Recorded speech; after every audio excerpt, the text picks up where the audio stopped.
jouer.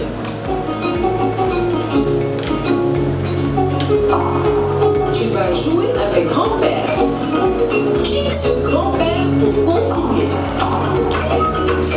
Mon nom commence par G. Et je suis un animal de grande taille. Avec un nom, qui suis-je?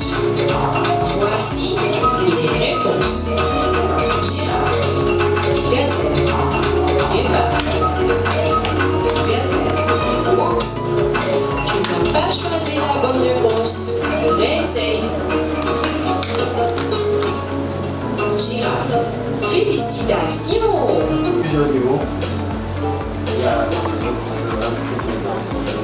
donc si on prend le premier compte, donc on va dire L'épaule. Amoon na fi. Dana am. Ba mu amee na fekkee. Yow dégg. Waxu tey jarut a gëm. Sa ñas si raw. Kon nag déglu leen.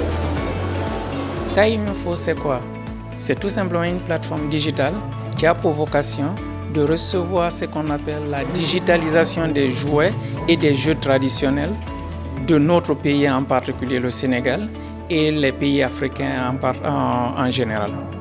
Donc cette plateforme va recevoir ce qu'on appelle des jeux conçus par des Sénégalais, par des Africains, mais qui reconnaissent notre réalité. À titre d'exemple, nous venons d'en développer 3 par ma structure, qui est le premier qui s'appelle Tangana Sedna, qui est un jeu tout simplement de cachet. Le second, Tchar, qui est un jeu tout simplement de devinette, Tchar qui signifie devinette en Wolof, et tout simplement Lebon, qui est un jeu tout simplement de conte africain. Nous avons lancé aujourd'hui cette nouvelle plateforme qui s'appelle Kayinfo. Kayinfo, en Wolof, on peut le traduire en français, jouons ensemble. C'est une plateforme que l'Agence nationale de la petite enfance et de la case des tout-petits a mis en place avec le concours de beaucoup de partenaires. Cette plateforme quand même vise à la digitalisation des jeux et jouets traditionnels et avoir quand même des contenus digitaux adaptés à nos réalités socio-culturelles.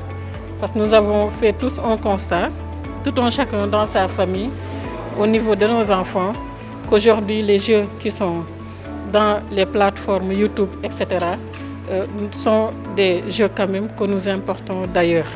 Et c'est la raison pour laquelle nous nous sommes dit qu'il faut quand même des jeux et jouets traditionnels adaptés à nos réalités socio-culturelles qui seront conçus par les Sénégalais et pour les Sénégalais. Et dans la plateforme, vous verrez les Tchar, les Lebon, vous verrez le Tangana Sedna, vous verrez également d'autres jeux et jouets traditionnels.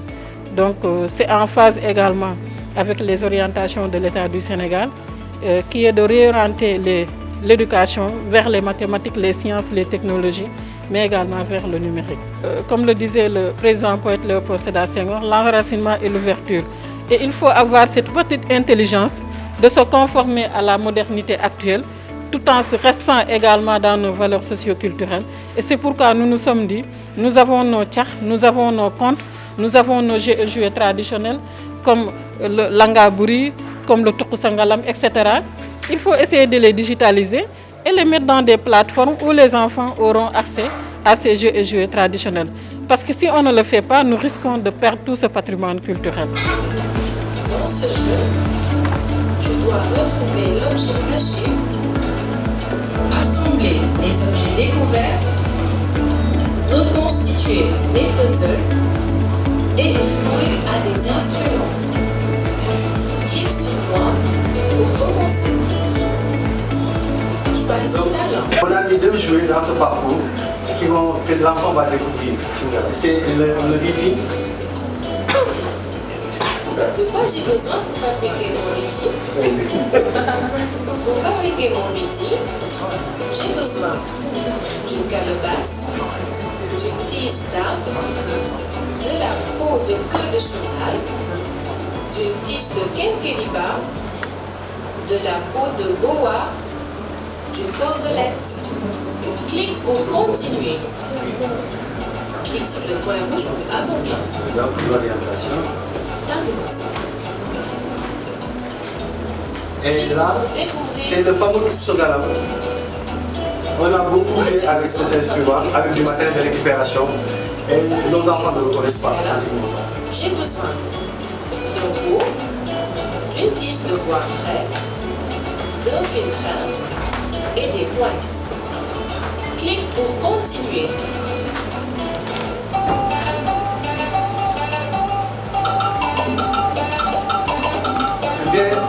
Il nous reste 135 jeux et jouets traditionnels dans le répertoire national que nous comptons également digitaliser. Et c'est heureux pour nous également de voir le délégué général à l'entrepreneuriat rapide de prendre l'engagement pour un autre financement de 10 millions pour accompagner les startups. La plateforme aujourd'hui qui reçoit des jeux a ce qu'on appelle des perspectives d'avenir. Parmi ces perspectives, nous voulons d'abord évoluer dans ce qu'on appelle des jeux multiplateformes, des jeux multijoueurs, où ils peuvent jouer en réseau. Ça, c'est l'une des perspectives. Seconde perspective, nous aimerions évoluer dans le domaine de la 3D. Donc, importer des environnements 3D au niveau des smartphones et des tablettes que nous avons.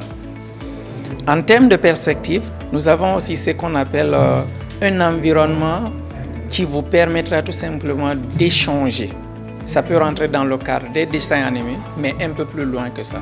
Donc, il permettra à des joueurs de manipuler ce qu'on appelle des avatars dans un environnement conçu spécialement pour cela, tel que nous le voyons sur la Nintendo ou bien sur la Wii, etc.